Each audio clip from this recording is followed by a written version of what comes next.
కమల్ హాసన్ గురించి ఆయన సినిమా తగ్ లైఫ్ సినిమా గురించి అయితే ఈరోజు సినిమా అయితే రిలీజ్ ఉంది. కాకపోతే ఆయన మాట్లాడిన మాటలు ఏవైతే ఉన్నాయో తమిళ్ కన్నడ భాష గురించి, సో దాని గురించి కొంచెం ఇష్యూ జరుగుతుంది. అయితే ఈ విషయం గురించి రానా గారు ఏదో స్పందించారనే విధంగా మరొక న్యూస్ కూడా వైరల్ అవుతుంది. అసలు ఆయన ఏం చెప్పాడు? సో రానా గారు ఉన్న క్వాలిటీ ఏంటంటే ఆయనకన్నా సీనియర్ నటులు ఎవరన్నా ఉన్నా కూడా ఖచ్చితంగా వాళ్ళని గౌరవిస్తారనమాట. సో వాళ్ళని ఒక మాట పడాలంటే పడినెవరు అంటే మన ఇండియన్ సినిమాని బయట ఎవరన్నా అన్నా లేదంటే ఇండియాలో ఎవరికైనా చిన్న చిన్న పర్సనల్ గొడవలు జరిగినా ఆయన సర్ది చెప్పడానికి చూస్తారు రానా గారు. ఎందుకంటే వాళ్ళ తాతగారి నుంచి ఉన్న ఒక ఇదనమాట ఆయనకి ఆచారం అనుకోవచ్చు. వాళ్ళ తాతగారు అట్లానే హీరోలందరినీ కలపాలి, ఒక దాటిలోకి తీసుకురావాలి, యునైటీ అనేది ముఖ్యం అని చెప్పి పెంచారు ఆయన్ని. సో వాళ్ళ నాన్నగారు కూడా సురేష్ బాబు గారు కూడా అంతే. ఎక్కడ ఏ పంచాయతీ జరిగినా ఆయన ఉంటారు, ఖచ్చితంగా సురేష్ బాబు గారు సాల్వ్ చేస్తారు. సో ఈ జనరేషన్లో మళ్ళీ దాన్ని రానా గారు కూడా పుణికిపుచ్చుకున్నారని చెప్పుకోవచ్చు. సో ఖచ్చితంగా రీసెంట్గా కమల్ హాసన్ గారు మాట్లాడిన మాటలు కర్ణాటక వాళ్ళ సినిమా బ్యాన్ చేస్తూ ఉంటాం. సో దీని గురించి అడగ్గా సో ఆయన చెప్పడం ఏంటంటే ఇప్పుడు సోషల్ మీడియా అనేది పెరిగిపోయింది, ఖచ్చితంగా ఏది మాట్లాడినట్టు వైరల్ అవుతుంది, ఏదైనా రాజకీయం అయిపోతుందని చెప్పి కూడా ఆయన మాట్లాడారు అనమాట.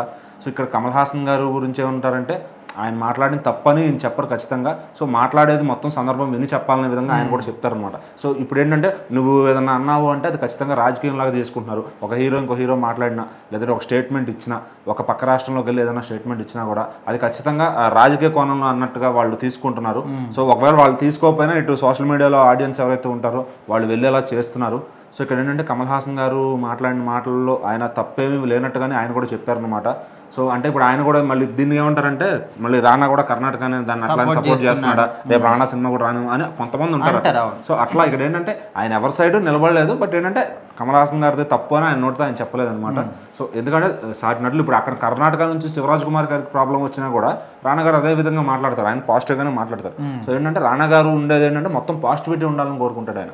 సో సోషల్ మీడియాలో ఇట్లా ఇంకా రాజకీయాలు చేస్తున్నారు కాబట్టి వాళ్ళకి ఎవరు ఆపలేరు, ట్రోలర్స్ని కానీ ఇట్లా కావాలని వాంటెడ్గా ఒక ఇష్యూని బయటకు లాగేవాళ్ళు కానీ, సో ఎక్కడో పాత వీడియోని తీసుకొచ్చి కొత్త దాన్ని కనెక్ట్ చేసేవాళ్ళు కానీ. సో రీసెంట్గా కూడా మనం చూస్తున్నాం చాలా వేరే హీరోలు కూడా గొడవలు అవుతూ ఉన్నాయి. సో ఇంకా అది ఎక్కడి నుంచి వస్తుంది అనేది ఒకడు మొదలెడతాడు. ఒకడు ఇప్పుడు ఏదంటే సీమటపాక ఖండించినట్టు వరుసగా ఒకడు ఏంగానే అందరూ అంతా వెళ్ళిపోద్ది అనమాట. సో ఏంటంటే అయితే మన వాళ్ళు కొట్టుకుని వస్తారు ఖాళీగా ఉంటే, లేదు అంటే అవతల హీరో ఇండస్ట్రీల మీద పడి ఇట్లా గొడవ పడతారు అనమాట. సో బేసిక్గా ఖాళీగా ఉన్న వాళ్ళు మాత్రమే ఈ ట్రాల్స్కి గొడవలకి దిగుతారు. సో ఇంకా వాళ్ళని ఏమని ప్రయోజనం లేదు.